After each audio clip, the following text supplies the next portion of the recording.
ለሊት ላይ ሽንት ቤት ሴት ደም አየሁኝ። በተለይ አትሌት ሆነሽ በደንብ መታረስ አለብሽ። ከሩጫው የወጣውበት ምክንያት ያው የራሴም ጥፋት ቢሆን የናንተ ህይወት ምሳሌ ነው ለብዙ ሰው። አትሌቱ ሜዳ ላይ ያለው ሁሉ ነው አምለሰት ወደቀች ተብሎ ከሞት አፋፍ ላይ አድነሽኛል። ማራቶን ላይ የሆነ ከፊት ሩጭ ያሸንፍ ያላቀም እና ያንን ነገር ሳላረግ በመውጣቴ ሁሉ ጊዜ በጣም ይሰማኛል። የአይምሮም ትግሉ ደግሞ ከምንም በላይ ነው። ያቺ ምስላት የነበረችው መሰረት ደፋርን በጣም በቃ በማይሆን ቦታ ላይ ነው ያገኘዋት።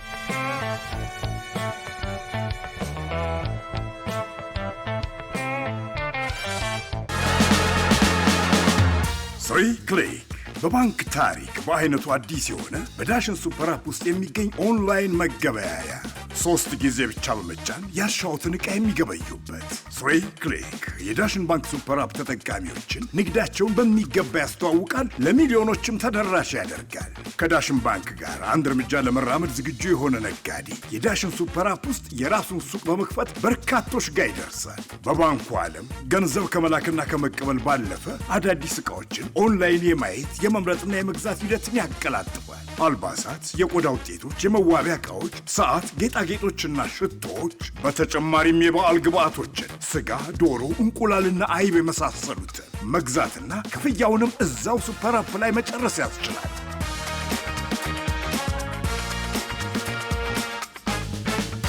ዳሽን ባንክ ሁልጊዜም አንድ እርምጃ ቀዳሚ።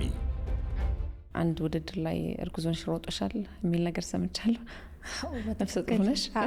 እንዴት ነበር ያንን ጊዜ ተወጣሽው? ስሜቱስ ምን ይመስል ነበረ? ምክንያቱም እኛ ልክ እርግዝና ስሜት ላይ ያለን በጣም በቃ ውልቅልቅ ነው የምንለውና ስሜቱ ከባድ ነው። አንቺ ደግሞ ያንን ተቋቁመሽ እንዴት እንደተወጣሽው እስቲ እሱን ማጫወሽ።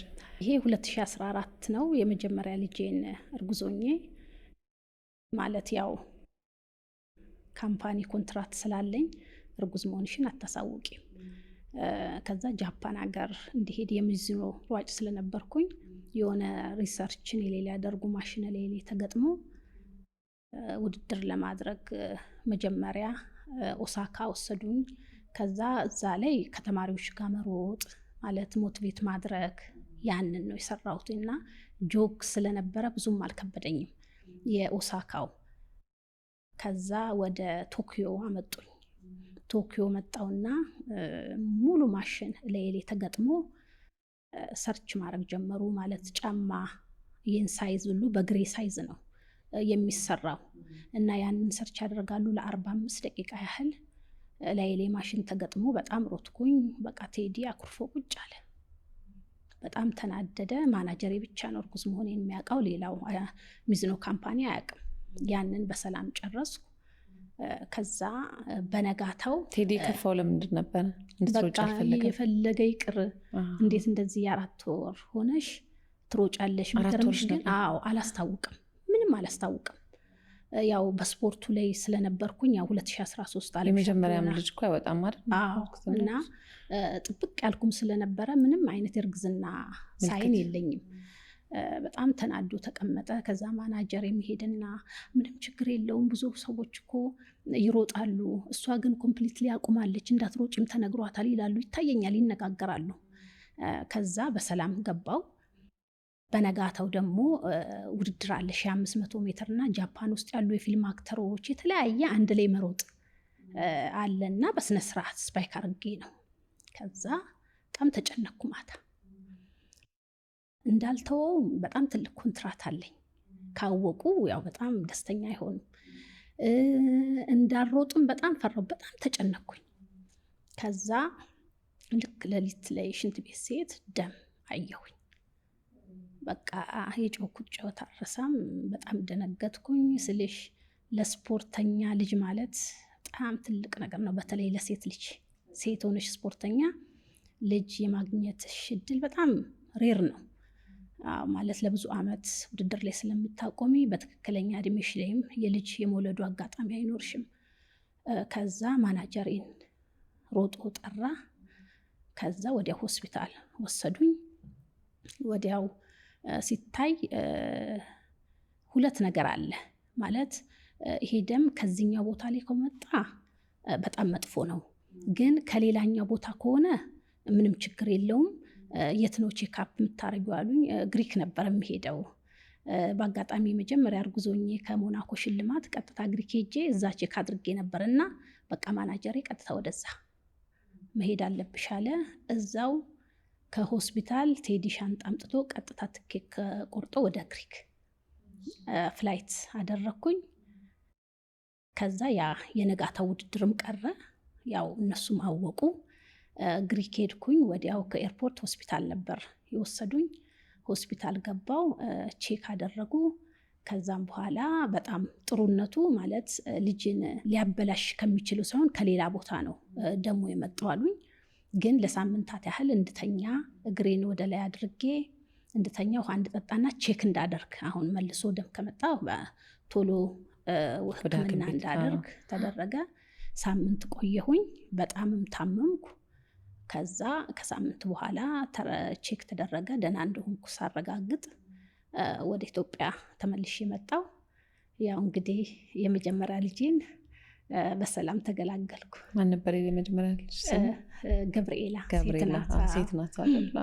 ከዛ በኋላስ እንደው ልጆችሽን በምትወልጅበት ሰዓት የመወዳደር አጋጣሚ አጋጥሞሽ ያውቃል? ከመጀመሪያው ልጅ በተጨማሪ? አረ ከዛ በኋላማ እንዴ በተለይ ሁለቱን ጥንቃቄ ሳይሆን እኔ ሌላ ቀርቶ ሂል ጫማ ለመለካት እንኳን አላደርግም። በቃ በደንብ ጥንቃቄ አደረግሽ። ትሬኒንግ ሙሉ ለሙሉ አቁማለሁ፣ ወክ አደርጋለሁ።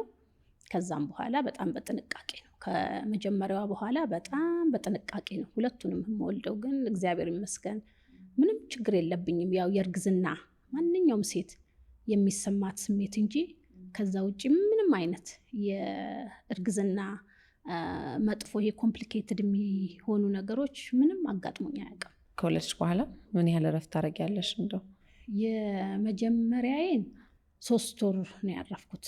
ከዛ ወዲያው ወደ ሩጫው ነው የገባሁት። አትሌት ይታረሳል በደንብ የሚገርምሽ እንደፈለግሽ ትበያለሽ? አዎ እኔ የመጀመሪያው ላይ ተሳስቻለሁ። ማለት እንዴት ነው ከወለድሽ በኋላ ወፍረሽ ማትመለሽ ነው የሚመስልሽ። ግን በተለይ አትሌት ሆነሽ በደንብ መታረስ አለብሽ። ለ20 ዓመት ለ10 ምናምን ዓመት ሮጠሽ ያ ሁሉ ድካም ላይ ከእንደገና ልጅ ወልደሽ በደንብ ታርሰሽ ከእንደገና በደንብ ኪሎን ማጥፋት ይቻላል። እኔ ግን በጣም ፈርስትሬት አድርጌ ነበር የመጀመሪያ ልጄን ከወለድኩ በኋላ ወደ ሼፕ ለመመለስ በቃ ያልሆነ ትሬኒንግ ውስጥ ነው የገባሁትና በሁለቱም እግሬ ላይ ስትረስ ፍራክቸር አጋጠመኝ። 5 ጊዜ ነው እግሬ የተሰነጠቀው። አንዱ እግሬ 3፣ አንደኛው እግሬ 2 ጊዜ እና ያው ከሩጫውም የወጣውበት ምክንያት ያው የራሴም ጥፋት ቢሆን በህመም ምክንያት ነው። እና ከወለድኩ በኋላ ያው ትክክለኛውን ፕሮፐር የሆነውን ትሬኒንግ ሂደቱን ሳልጠብቅ እኔ ምስላት ያቺ የድሮ መሰረትን ነው። ግን የሴት ልጅ ሰውነት ይፈልጋል፣ ማረፍ ይፈልጋል። መጠገን አለበት። ከዛ በኋላ ደግሞ ወደ ትሬኒንግ ስትገቢ ደግሞ ምን አይነት ትሬኒንግ ነው መስራት ያለብኝ እሱንም ማወቅ ይጠይቃል። እኛ እንደለመድ ነው መሮጡን ምናምን ነው እንጂ አክቲቪቲዎች ያስፈልጋሉ። ብዙ ነገሮችን አድርገሽ ነው ወደ መስመር መግባት ያለብሽ። ያም ባለማድረጌ በጣም ተጎድቻለሁ። እንደዛም ሆኖ ግን ልጅ ከወለድኩ በኋላ በወርልድ ኢንዶር 2016 በተደረገው ፖርትላንድ ላይ ብር ሜዳሊያ አምጥቻለሁ። ከአመት ከምናምን በኋላ ማለት ነው። ግን ከዛ በኋላ እግሬ በጣም እየታመመ ስላስቸገረኝ ውድድሮችንም ብሄድ የድሮ ብቃቴን ልመልስ አልቻልኩም። ማለት እያመመኝ ነበር ምሮጠው። አጥንት መሰንጠቅ ደግሞ በጣም ፔኑ ከባድ ነው። አሁን ጡንቻ መሸማቀቅ ቢሆን የሆነ አለ ወይ ያስቆምሻል፣ ምን ይልሻል። ይሄ ግን መርገጥ ሁሉ መፍራት ማለት ይሄን የሚያውቀው ስትረስ ፍራክቸር ያጋጠመው ሰው ነው። እና በሩጫ ላይ ደግሞ በቃ የሆነ እንዴት ብዬ ልንገርሽ፣ ስትሮጪ ሁሉ ሸንከል እያልሽ ነው የምትሮጪው። እና ያ ህመም ከሩጫው እንድወጣ አድርጎኛል። ግን ከወለድኩ በኋላ በጣም አቅሙም ነበረኝ። ትሬኒንጎችን የምሰራውም የመጀመሪያ ውድድሮችን የሚያደረግኳት በቃ ወደ ብቃት የሚመልሰኝ ነበር። ግን የህመሙ በጣም ከፍተኛ ስለሆነ ከዛ ከውድድሩ እንድወጣ እንድቀንስ እያደረገኝ ሄደ። ያው ከዛ በኋላ በቃ ወሰንኩኝ። በቃ ይሄ እምቢ ካለ ልጅ መውለድ አለብኝ አልኩኝ። 2ኛ ልጄን ወለድኩኝ። እሱ የኮሮና ጊዜ ነበረ። ወስኜ ስልሽ እድሜም እየሄደ ስለመጣ 3ኛ ልጄን ወለድኩኝ። ከዛ በኋላ ግን ያው እንቅስቃሴ ነው እንጂ ይሄ ትክክለኛ ትሬኒንግ ሰርቼ አላውቅም። ኦልሞስት እየወጣሽ ነው ልጆችሽን የወለድሽው ማለት ነው? አዎ። በደንብ ረፍት እያደረግሽ በተለይ ሁለቱን በደንብ ምን ብዬ ልንገርሽ፣ ኩንታል አክዬ ነው የምነሳው። ኩንታል ትወፍሪያለሽ መሲ፣ አንቺን ወፍረሽ ማሰብ ያቅተኛል። አለሽ ፎቶ እንደ ወፍረሽ አትጨምሪም ብዙ ማመን በሚያቅትሽ። የእውነትሽን ነው? በእውነት ስንት ኪሎ ትጨምሪያለሽ?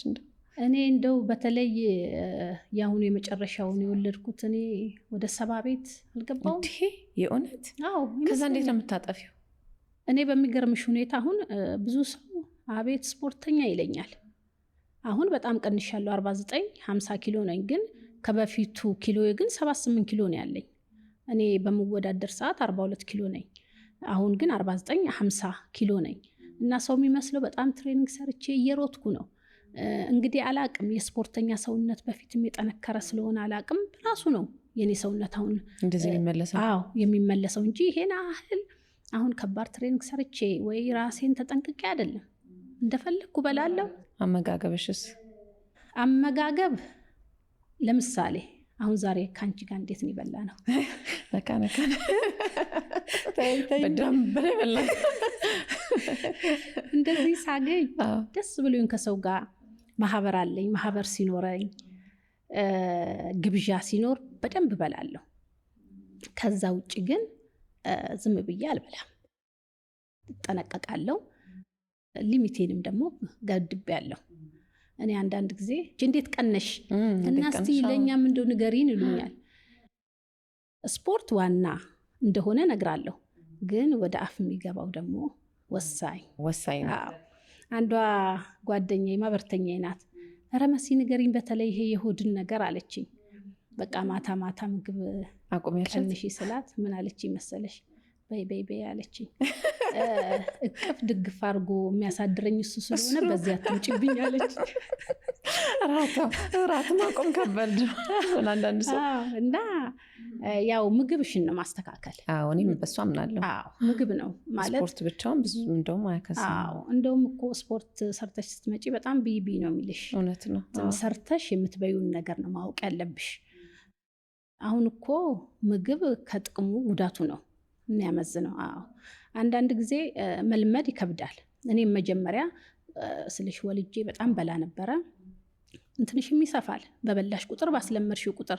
መጀመሪያ ጊዜ እኔም ቸግሮኝ ነበረ ማለት ለመቀነስ ምን ለማለት።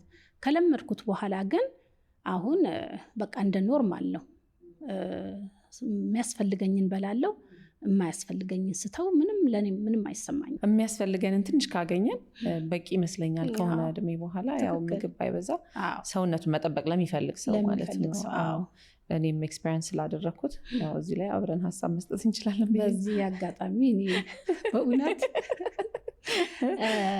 በእውነት በጣም ነው አንቺን የምከታተልሽ። ስፖርትሽን የምትሰሪውን ሁላ በጣም ነው የሚገርመኝ የምታደርጊው እንቅስቃሴ ለስፖርትሽ፣ ለህይወትሽ። አንድ የሩጫ ፊልም እኮ ሰርቻለሁ። ተገናኝተናል ስቴዲየም። የሆነ ከሞት አፋፍ ላይ አድነሽኛል። እሱን እናውራ ይመስለኛል አይደል? የሚገርመው ታስታውሺ እንደሆነ እኔ ከመኪና ሲወርድ አንቺም ከመኪና ነው ስቴዲየም ስትወርጂ የተገናኘን እና ወደ እኔ ስትመጪ የት ነው ማቃት ነው ያልኩት። ከዛ አጠገቤ ደርስ ተቆጥተሽኛል። እዚህ ይለኛል እኛን እንደዚህ ነው የሚመስሉት እያልሽ ነው አልሽኝ። በቃ ራሳችን አስመስለው ነው ያመጡሽ። እኔ አላቅም ማለት በሜካፕ እንደዛ እንደሚኮን አላቅምና ሳይሽ በጣም ነው የደነገጥኩት። ምን ሆና ነው ብዬ ነው ያልኩትና ከዛ መጣሽ፣ አወራን፣ ፎቶ ተነሳን። ያው እንግዲህ ትራኩ ላይ ፌንት ነቅለሽ ነበር አንቺ። አለማወቅ እኮ ነው አለማወቅ። ከኋላ እየሮጡ ሲመጡ ለነሱ ቦታ ለልቀቅ መቼም ኤክስፒሪየንስ ያላቸው ሯጮች ነው ብቻው ብዬ ወደዛ ወደዚህ ስል አንዱ ከኋላ ገፍትሪ። እኛ ስንደርስ እንደውም ገና እየነቃሽ ነበር።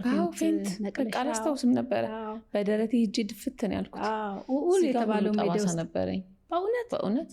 ያው ቁስል እኔ እንትን አይልብኝም አይቆይብኝም፣ ጠፋ እንጂ ሙያችሁን በትንሹ ሞክሬዋለሁ። እኔ እንዲህ ነው የሚያደርገኝ የእውነት። ፊልም ለመስራት ያን ሁሉ ጥረት ማድረግሽን ነው እኔ በጣም የተገረምኩት። ማለት ትራክ ላይ መተሽ እኛን መስለሽ በዛ ደረጃ ሰው ከስቶ ለፊልም ብሎ ያን ያህል ጥረት ማድረግ እኔ በጣም ነው የተገረምኩት። ፊልምሽንም ከኛ ጋር ስለሚመሳሰል በጣም አይቼዋለሁ። ካራክተሯን በተለይ ካራክተሯን ከአንቺም ትንሽ ወስጃለሁ በተለይ የአንቺ መርካቶ ቢሆንም ካራክተሩ እኔም 4 ኪሎ አካባቢ እንደዛው ነበር። እኔ እንደውም የመርካቶ ልጅ ናት ብለው ነው ባይዘው እነዚህ ተሳስቼ ግን ያው በቃ ከሆነ ሴንተር ላይ የወጣች ካራክተር አድርገን እኔ ሩጫ እንደ ሲምቦል ነው ማየው ለብዙ ነገር ለህይወት በተለይ ምልክት ነው ያስባለሁ። እኛንም እንደ ኢትዮጵያ ስማችንን ያገነነና ያስጠራ ነገር ሩጫ ነው። እዚህ አጋጣሚ ለሯጮች በጣም የተለየ ክብር አለኝ። ምክንያቱም ኢትዮጵያን በተለየ ስም የሯጮች ሀገር የስፖርተኞች አገር ተብላ በክብር እንድትነሳ ያደረጉት አትሌቶቻችን ናቸውና ትልቅ ክብር አለኝ። ለዛም ይመስለኛል እየሮጥኩኝ ማሽን ላይ ያንን ታሪክ መጻፍ ጀመርኩኝ በአይምሮዬ። ስፖርት ወዳለው እሱ ይጠቅሞኛል። ግን የእናንተ ህይወት ምሳሌ ነው ለብዙ ሰው ለህይወቱ ምሳሌ ነው። መሮጥና ማሸነፍ እና መሮጥ ውስጥ መሮጥ ብቻ አይደለም ያለው የእግር እንቅስቃሴ ብቻ አይደለም ትግል ነው ያለው በጣም ራስሽን እስከምን ድረስ እስከ ጥግ ድረስ ነው መስዋዕትነት የምትሰጪው። እና እኔ እንደውም አልነካሁትም። አሁን ደግሞ ስትነግሪኝና አንቺን በደንብ ሳቅሽ መች ነካሁት ነው ያልኩት። ያን ያህል አልነካሁትም። በአንቺ ደግሞ አሁን በጣም ልቤን የተነካው የእውነት ብዙ ትግል ውስጡ እንዳለ የፊዚካል ብቻ አይደለም አካላዊ ብቻ አይደለም የአይምሮም ትግሉ ደግሞ ከምንም በላይ ነው። እሱን አሸንፈሽ እዚህ አንቺን ምሳሌ ሆነሽ ማየት ለኛ ትልቅ ነገር ነውና የሰው ልጅ ከሮጠ ከታገለ ያሸንፋል፣ የፈለገ ቦታ ይደርሳል የሚለው ነገር ያሳያል። ባለውለታዬ ነሽ፣ አንስተሽኛል ከወደቅኩበት። እኔ ምንነሳም አልመሰለኝም ነበር ብታይ። ወይ በጣም ስንት አትሌት አንቺ አታስታውሽም ፌንት አድርገሽ አትሌቱ ሜዳ ላይ ያለው ሁሉ ነው አምለሰት ወደቀሽ ተብሎ ላይሽ ላይ ሁሉም አትሌት መጥቶ የነበረው እና ከ5 ደቂቃ ምናምን በኋላ ነው ነቅተሽ ያየሽ። ስነቃም እንዳልኳቸው ተቀያለሽ ረጅም ደቂቃዎች ነው ያልነቃሽው አሉኝ እና ቀርጻችሁታል አልኳቸው። እኔ ያው ፊልሜ ላይ ነው የተመለስኩት። ምን አለበት የሁሉ ሰው ሲሰበሰብ ይሄ አንድ ስቶሪ ይሆን ነበር ለምን አልቀረጻችሁትም አልኳቸው። እኛ ሁሉ በሳሩ ላይ ነው ሮጠን የመጣ ነው ወደ አንቺ ማለት በጣም ነበረ የተጮኸው። ደግሞ የጣሉሽ አጭር ርቀቶች ነበሩ፣ እነሱ ደግሞ በሃይ ስፒድ ነበረ የሚሄዱት። ቅጽበታዊ ነበር። አዎ ስልቱን ባለመቻልሽ ነው እንጂ ስልቱን አለመቻል ያው ሩጫ እየሮጥሽ ማንንም በፈለገበት ይለብሽ እንጂ መስመርሽን መልቀቅ የለብሽ። እዛው መቆየት ነበረብኝ። መቆየት ነው። አንቺ ሲመጡ ልትለቂላችሁ ስትወጪ ነው ላይ ያክብሮት ነው ያክብሮት ተደፍተሽ ነው ያሳየሽን። ሶይ ክሊክ በባንክ ታሪክ በአይነቱ አዲስ የሆነ በዳሽን ሱፐር አፕ ውስጥ የሚገኝ ኦንላይን መገበያያ 3 ጊዜ ብቻ በመጫን ያሻዎትን ዕቃ የሚገበዩበት። ሶይ ክሊክ የዳሽን ባንክ ሱፐር አፕ ተጠቃሚዎችን ንግዳቸውን በሚገባ ያስተዋውቃል፣ ለሚሊዮኖችም ተደራሽ ያደርጋል። ከዳሽን ባንክ ጋር አንድ እርምጃ ለመራመድ ዝግጁ የሆነ ነጋዴ የዳሽን ሱፐር አፕ ውስጥ የራሱን ሱቅ በመክፈት በርካቶች ጋር ይደርሳል። በባንኩ ዓለም ገንዘብ ከመላክና ከመቀበል ባለፈ አዳዲስ ዕቃዎችን ኦንላይን የማየት የመምረጥና የመግዛት ሂደትን ያቀላጥፋል። አልባሳት፣ የቆዳ ውጤቶች፣ የመዋቢያ ዕቃዎች፣ ሰዓት፣ ጌጣጌጦችና ሽቶዎች፣ በተጨማሪም የበዓል ግብዓቶችን፣ ስጋ፣ ዶሮ፣ እንቁላልና አይብ የመሳሰሉትን መግዛትና ክፍያውንም እዛው ሱፐር አፕ ላይ መጨረስ ያስችላል።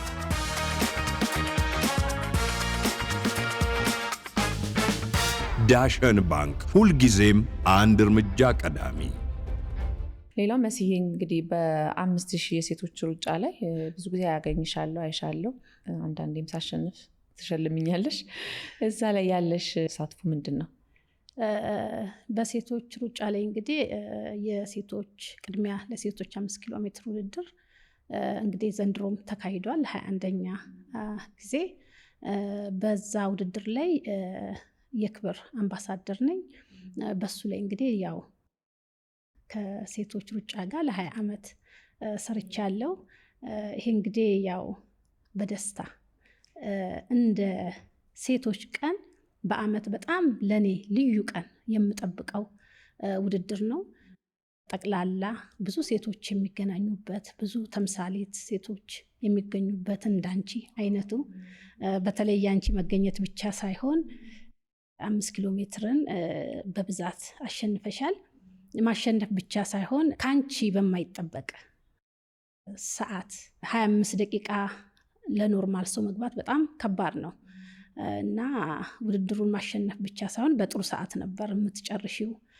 እንዳንቺ አይነት ደግሞ በጣም ብዙ ሴቶች አርያ የሚሆኑ እየመጡ ብዙ ሴቶችን የሚያበረታቱበት ውድድር ስለሆነ ለእኔ በጣም ትልቅ አጋጣሚ ነው። ማለት ሴቶችን ማበረታታት፣ መደገፍ፣ ሴቶች እንደሚችሉ መማር፣ መሮጥ፣ የሚፈልጉትን ነገር ማድረግ እንደሚችሉ መሴጅ የሚያስተላልፍ ውድድር ስለሆነ ለእኔ በጣም ከስኬቶቼ አንዱ ብዬ ማስበው ደግሞ የሴቶች 5 ኪሎ ሜትር ላይ የክብር አምባሳደር ሆኜ ከሴቶች ጋር አብሬ እንደዚህ አይነት ጊዜዎችን ማሳለፍ ለእኔ በጣም ትልቅ ነገር ነው። ድሮ ስትወዳደሩ በተለይ አንቺና ጥሩነሽ ያላችሁበት ውድድር ከሆነ በጣም የዓለም ሕዝብ በሙሉ እንደው በጉጉት ነው የሚጠብቀው። በተለይ ያቺ የመጨረሻዋን ሰዓት በጣም በጉጉት ነው የሚጠብቃት እና ለምን ይመስልሻል? እንግዲህ እኔና ጥሩነሽ ውድድር ለእኔ ራሱ ልክ አንዳንድ ጊዜ በተለይ አሁን እንደ ተመልካቾኝ ነው የማየው እና የሁለታችንን ውድድር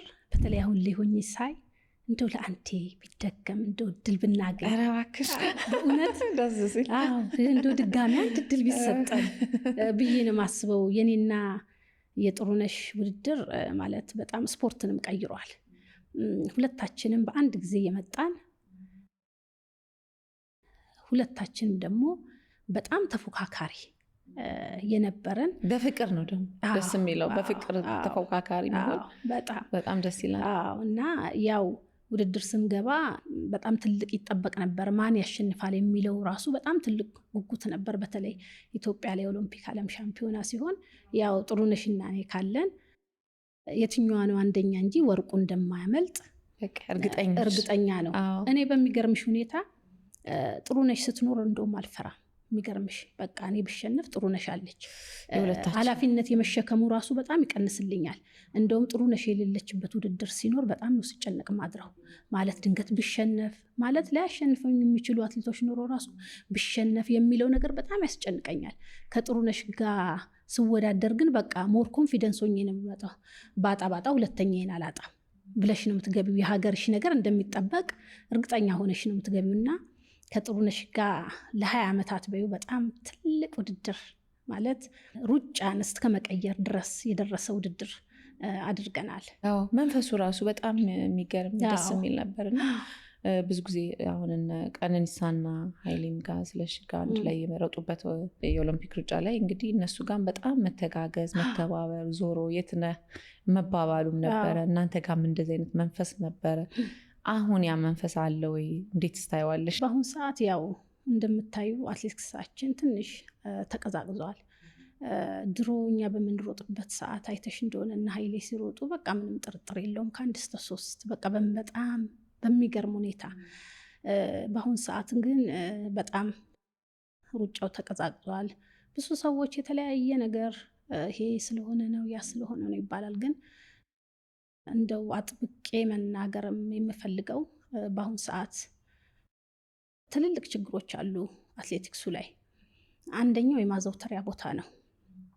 ያ ለኢትዮጵያ አትሌቲክስ ትልቅ ችግር፣ በተለይ በአሁን ሰዓት እኔ ደግሞ በኢትዮጵያ አትሌቲክስ ፌዴሬሽን በስራ አስፈጻሚነት እየሰራው እገኛለሁ እና አሁን በቅርበትም አትሌቲክሱን የማየቱ የመመልከቱ እድል ስላለኝ በጣም በሚያሳዝን ሁኔታ ነው ያለው።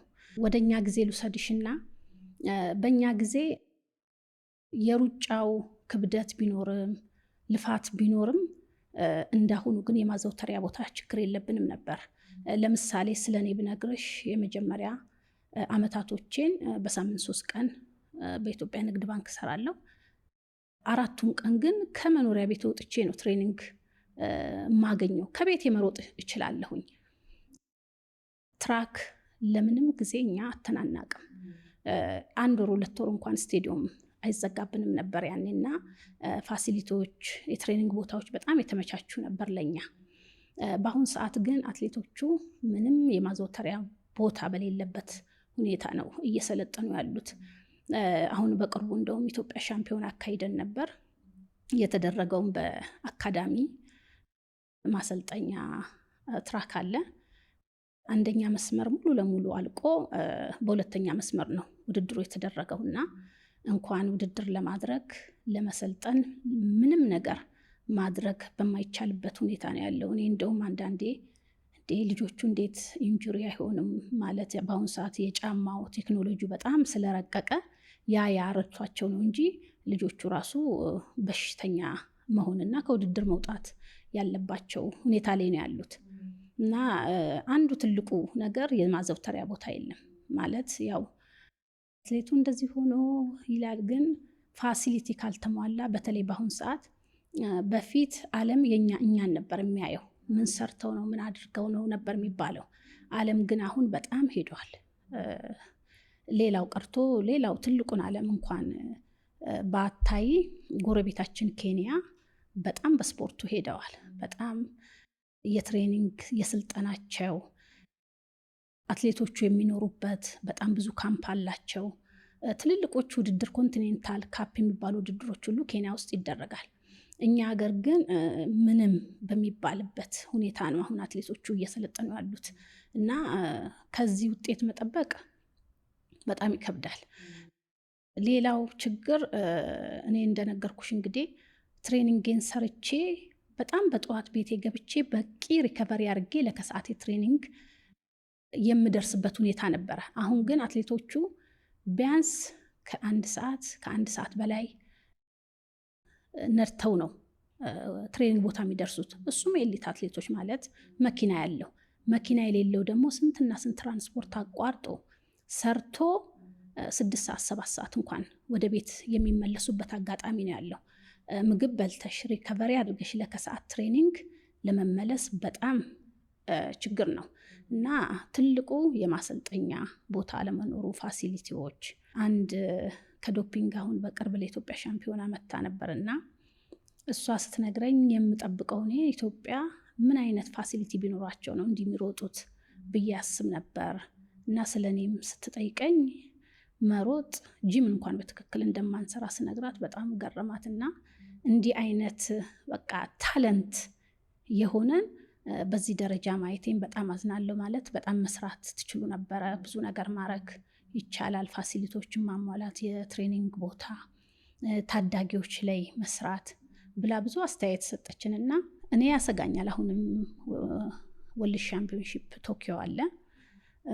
ይሄ ትራክ ተሰርቶ ልጆቹ ማሰልጠኛ ቦታ ካላገኙ ቶኪዮም ላይ በውጤት ላይ ችግር ይፈጠራል ብዬ አስባለሁ። በፊት ያው በሩጫ ሲባል ወርቁን ኢትዮጵያ እንደሚመጣ ሁላችን የምንጠብቀው የምናውቀው ጉዳይ ነበር። አሁን ግን ስንት ተገኘ ነው የምንለው፣ መቁጠር ሁሉ ጀመርን እና እንደው ያ ተስፋችን ተመልሶ እንዲመጣ ምን ቢደረግ ትያለሽ? ምክንያቱም የኛን ፕሮግራም የሚሰሙ ሰዎች የሚመለከታቸው ሊኖሩ ስለሚችሉ ወዲያው የሆነ አክሽን ሊወስዱልን ስለሚችሉ ይሄ ደግሞ ለሀገር የሚጠቅም ነገር ስለሆነ እስቲ እንደው ምን ትያለሽ? እንግዲህ እኔ አሁን ከውጭ ሳይሆን በቅርበት ነው አትሌቶቹን የማገኛቸውና እኛም ጋር ጥያቄ አለ።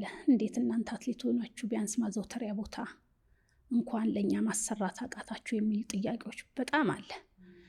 በተለይ አዲስ አበባ ስቴዲየም ከ4 ዓመት በላይ ተዘግቷል። ተዘግቷል እና አትሌቶች ያው በተለይ አዲስ አበባ ስቴዲየም እኛ የሰለጠንበትና በጣም ትልቅ ደረጃ የደረስንበት ነው። ለመሰልጠንም ለብዙ ነገሮች በጣም አመቺ ነው የአዲስ አበባ ስቴዲየም። እሱ ቢሰራልን ለቶኪዮ ላይ በጣም ትልቅ ተስፋ ይኖረናል ብዬ አስባለሁ። ግን እንቅስቃሴም አለ። ባህልና ስፖርት በጣም እየጣረ ነው ትራኩን ለመስራት። እንግዲህ ለቶኪዮ የሚደርስልን ከሆነ ጥሩ አጋጣሚ ይፈጠራል ብዬ አስባለሁኝ። ለወደፊት ግን ተስፋ ሰጥተውናል ከባህልና ስፖርት ብዙ ትራኮች እንደሚሰሩ፣ እንደውም በኋላ የት እንሩጥ የትኛው ይሻላል በጣም ትልቅ አማራጭ እንዳለ ፕላንም እንዳለ ተነግሮናል።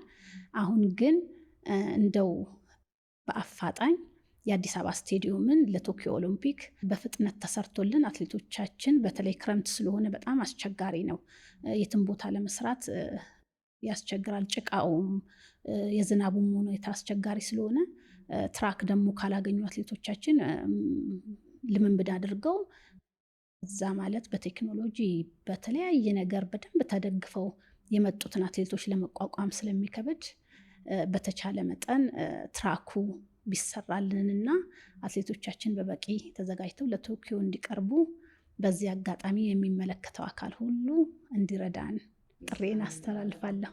ሹር ይሰሙናል፣ ቶሎ ውጤት ምናያለን ብዬ አስባለሁ። ምክንያቱም ይሄ ድል ለምን ይቀርብናል? እጃችን ላይ ያለ ነው።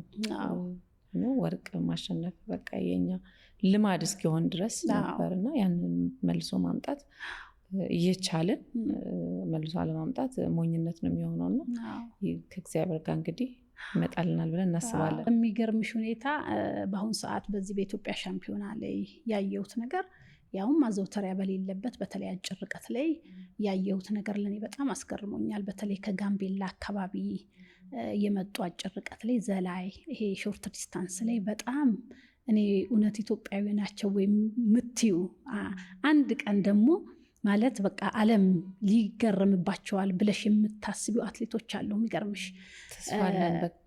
አጭር ርቀት ላይ ዝላይ ላይ አለና በእንደዚህ አይነት ክልሎች ላይ በደንብ ቢሰራ ይሄ ጂንካ፣ ጋምቤላ በጣም ረጃጅሞች ይሄ ዝላይ ላይ የምናያቸው ግን በትክክለኛ መንገድ ስልጠና ፋሲሊቲው በተለይ አጭር ርቀት ደግሞ በጣም ፋሲሊቲ ይፈልጋል። እንደ ረጅም ርቀት አይደለም። ረጅም ርቀት እንደው በሳምንት አንዴም ሁለቴም ትራክ ካገኘሽ መወዳደር ትችያለሽ፣ ጫካም አሸዋም ላይ ምንም ሰርተሽ።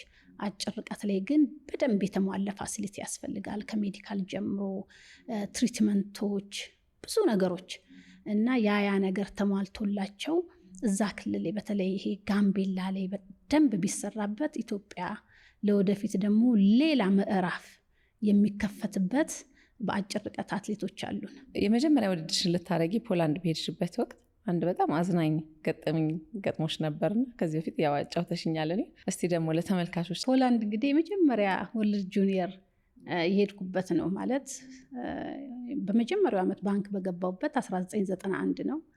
በ15 ዓመቴ ነው የመጀመሪያ ኢንተርናሽናል ውድድር ያደረኩት። ከ18 ዓመት በታች የሆነ ነበር እና ወደ 10 ምናምን አትሌቶች ነው ከኢትዮጵያ ሄር ነው። በጣም ትንሽ ልጅ ነበር። አዎ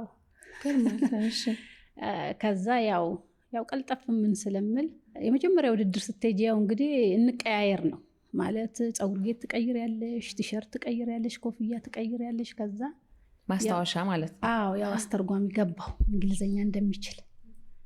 ከዛ ምንም እንግሊዘኛ ግን የለም።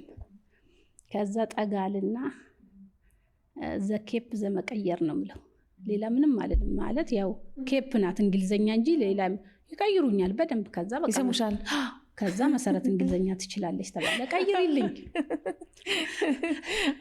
አቀያይሬን አሉሽ እነሱ አቀያይሪኝ። ከዛ የሚገርምሽ ደግሞ ኩባዎች ከኛ የባሰ አንድ እንግሊዘኛ አይችሉም። አንድ ሄሎ ብታያቸው ማያውቁም። በቃ ሄዳለሁ ቼንጅ እላለሁ። ደግሞ ቀይር አረጋትና እንግሊዘኛውን በቃ ቲሸርት የፈለገውን ቲሸርት አቀያየሻቸው፣ ኮፍያ የፈለገውን ኮፍያ በቃ ቼንጅ እና ኮፍያም ከሆነ ዘኬፕ ዘመቀየር ዘቲሸርት ዘመቀየር ነው። በቃ ይችላል።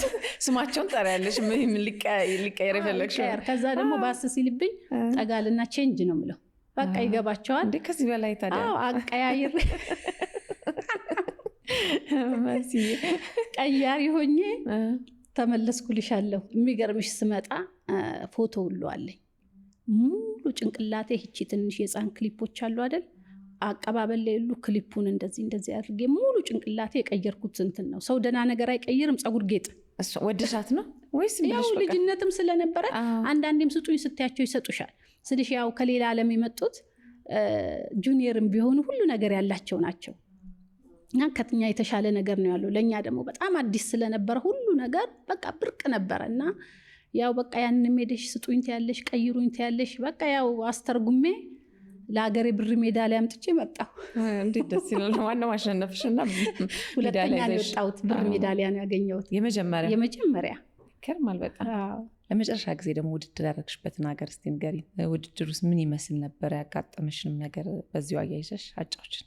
መጨረሻ የተወዳደርኩት በርሊን ነው 2019።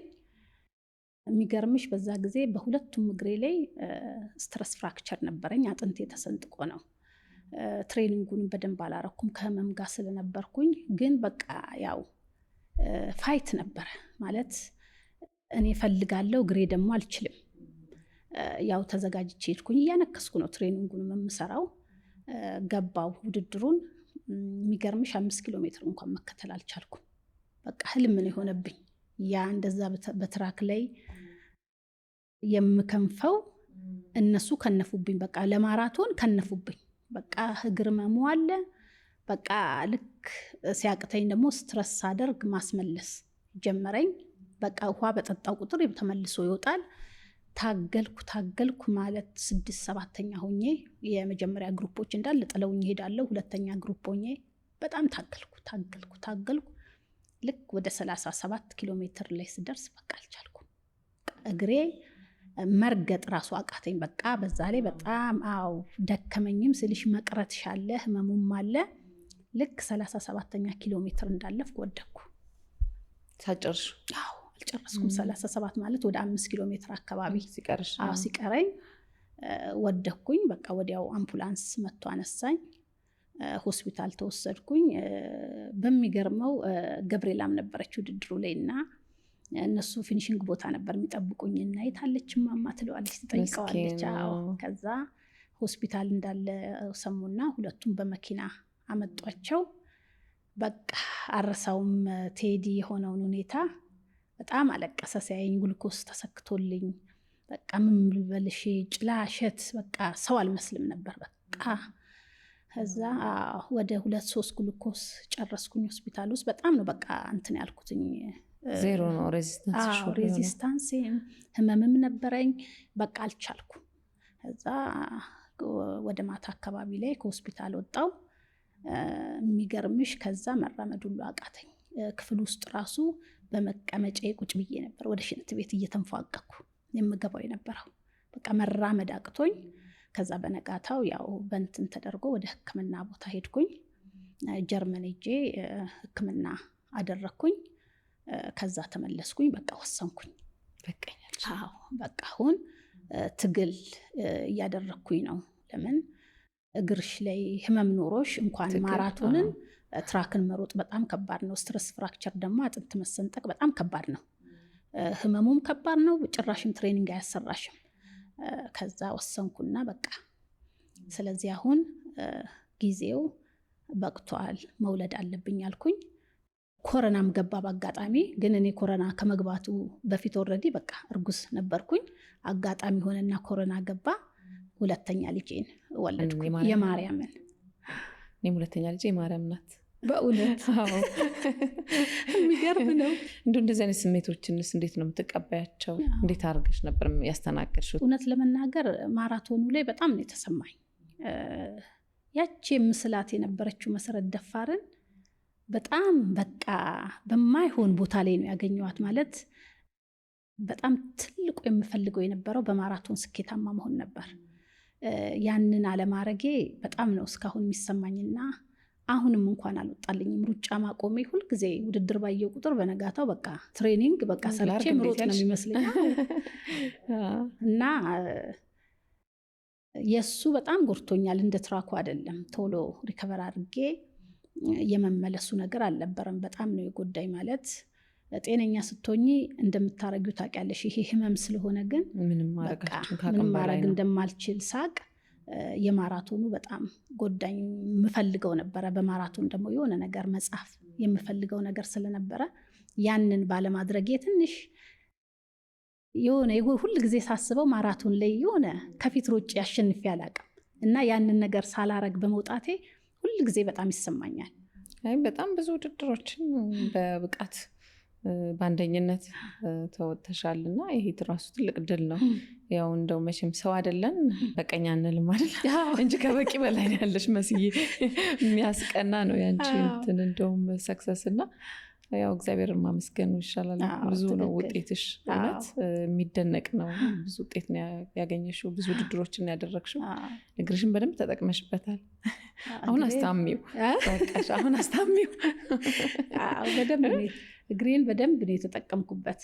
እንዴ በጣም 180 ምናምን ውድድር በጣም ነው የሚገርመው። በጣም ብዙ ውድድር ነው። ተመስገን።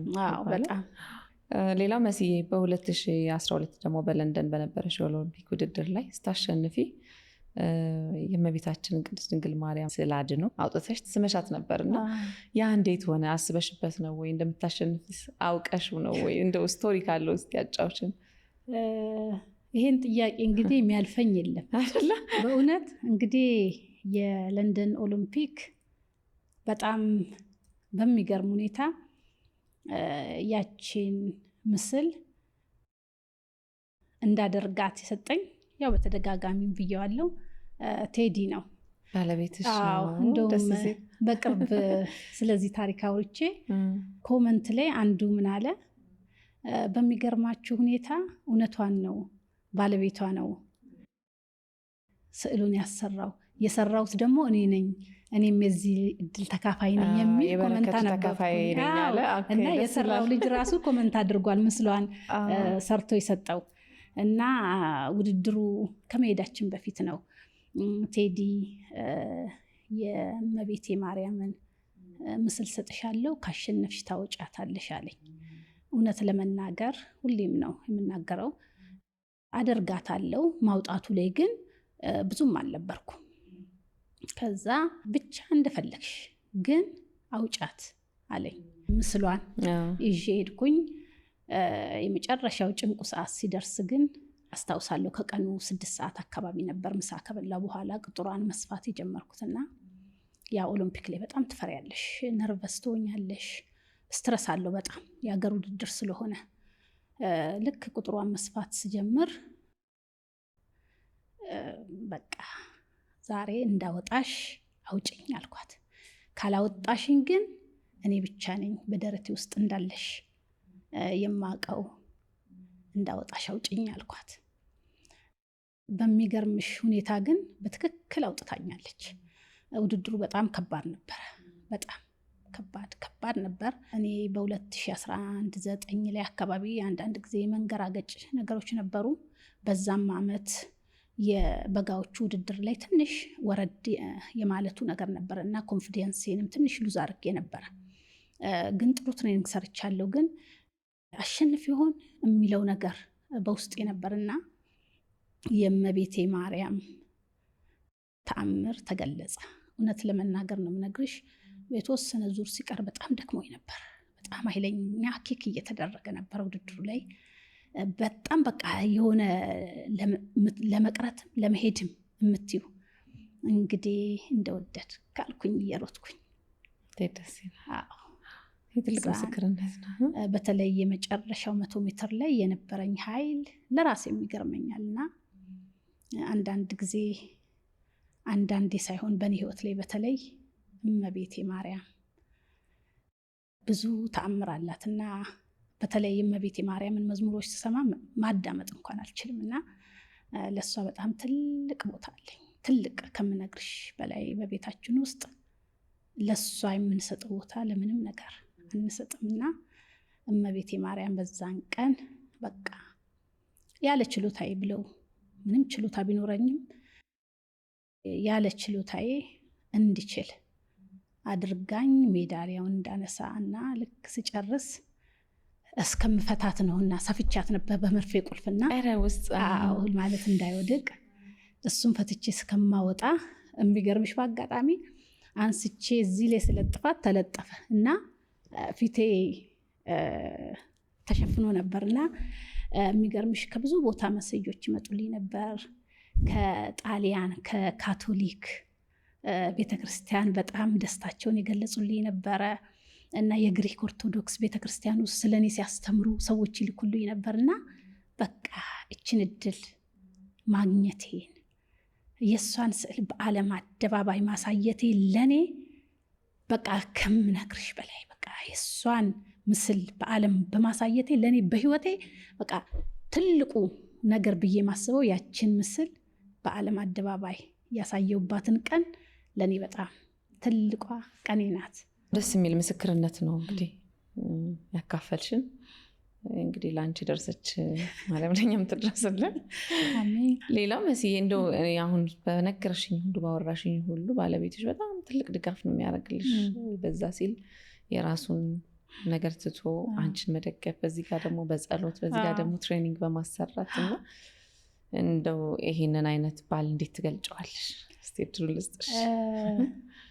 አገላለጹን ባልችልበትም ቴዲ ለኔ እውነት እግዚአብሔር በቃ መሰረት የምትባልን በዓለም ሊያሳውቅ ሲል ቴዲን ከጎኔ እንዲሆን በቃ ያደረገው። እኔ ይሄንን ነው የምለው። ማለት እኛ ወይ ተፈላልገን ወይ ምን ሆኖ ሳይሆን እግዚአብሔር በቃ ለኔ ለውጤቴ ለስኬቴ ዛሬ ላለሁበት ደረጃ እንድደርስ ከጎኔ በቃ ያዘጋጀልኝ አጋጣሚም አይደለም።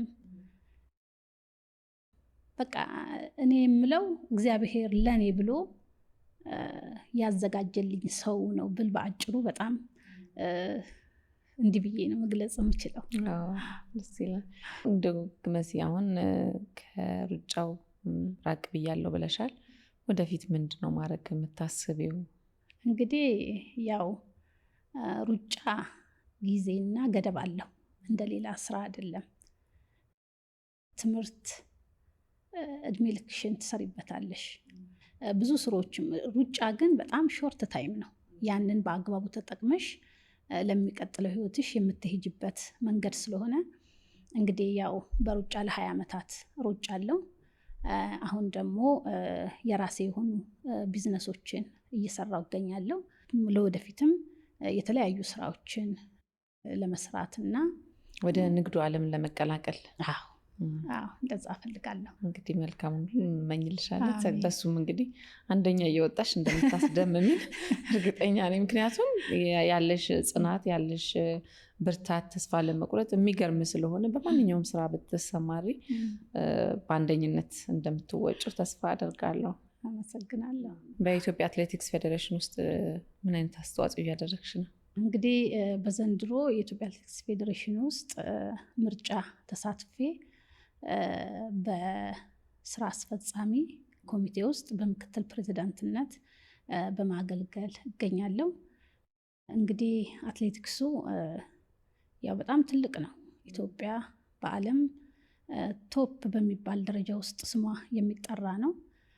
ያለንበት ሁኔታ ግን ያው የአትሌቱ ድካምና ጥረት እንጂ ብዙም አትሌቲክሱ ላይ የተሰራ ነገር የለም።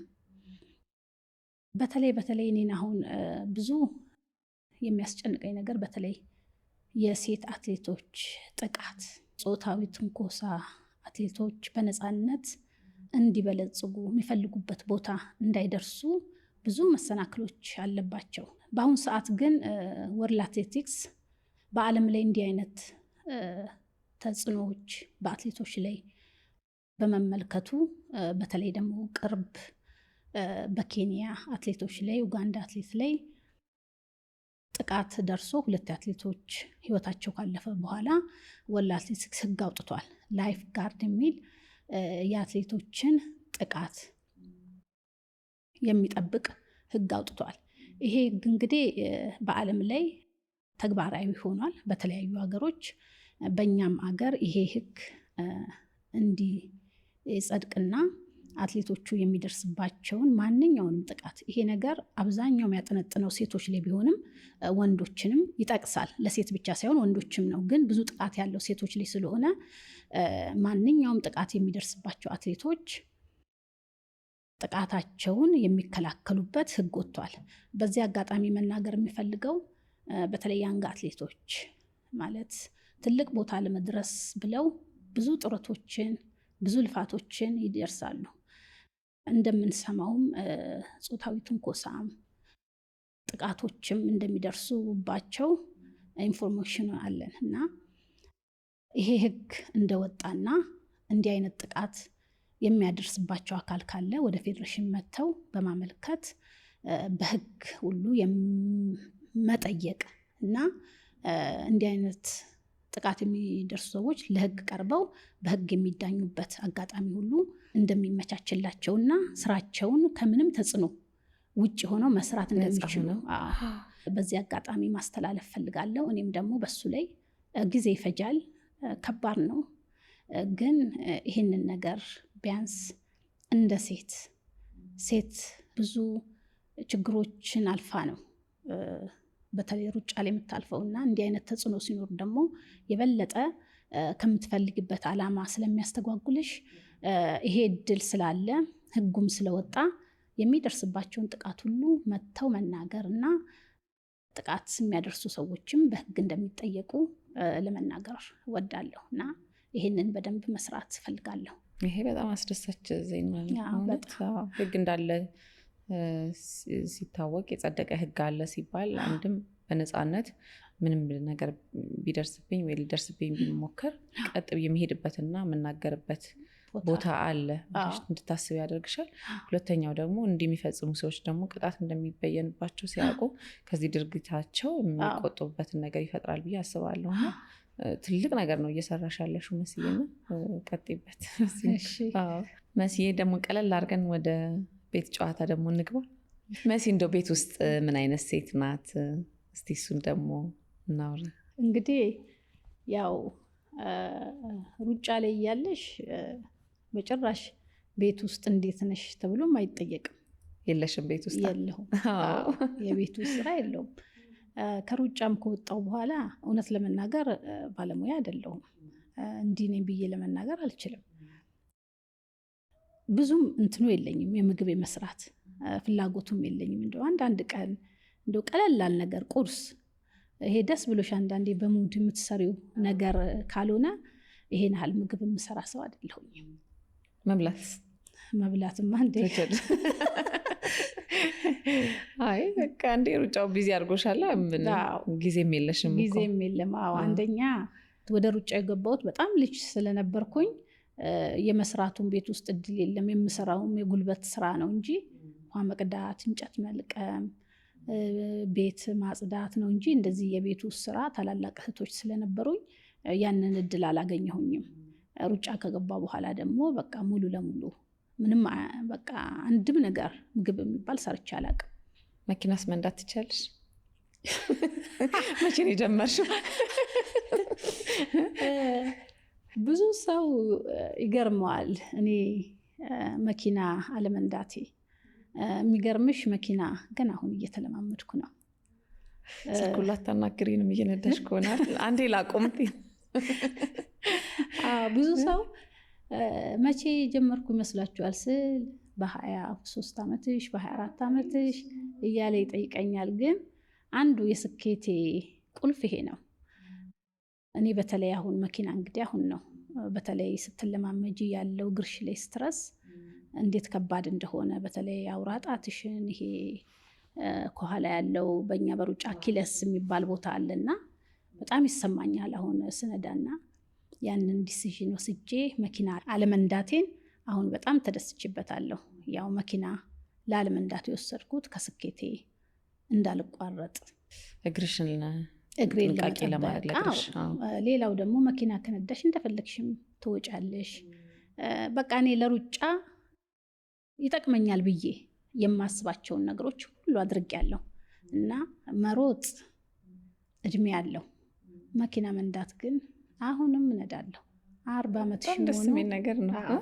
ትነጃለሽ፣ ትደርሽበታለሽ። ሁልጊዜም የማትደርሽበት ነገር ላይ ነው በጣም ትኩረት ማድረግ ያለብሽ። በተለይ ወጣት 20 ዓመትሽ ላይ በጣም መበጣጠስ አለብሽ። 20ዎቹ የሚያልፈው ጊዜ ላይ በደንብ መበጣጠስ ያስፈልጋል። ማለት የሚታዩ ነገሮች ላይ ሳይሆኑ ለህይወትሽ መሰረት የምትጥይባቸው እድሜዎች ስለሆኑ እሱ ላይ አተኩረሽ ከሰራሽ ዛሬ እኔ 41 ዓመቴ ነው።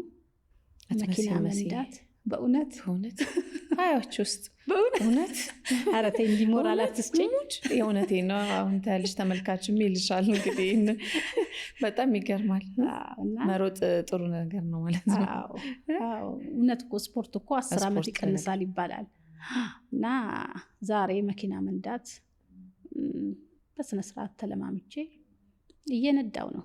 ዛሬ ግን ልሩጥ ብል በእርግጠኝነት እንኳን የድሮውን በሀፍ በግማሽ እንኳን መሮጥ አልችልም።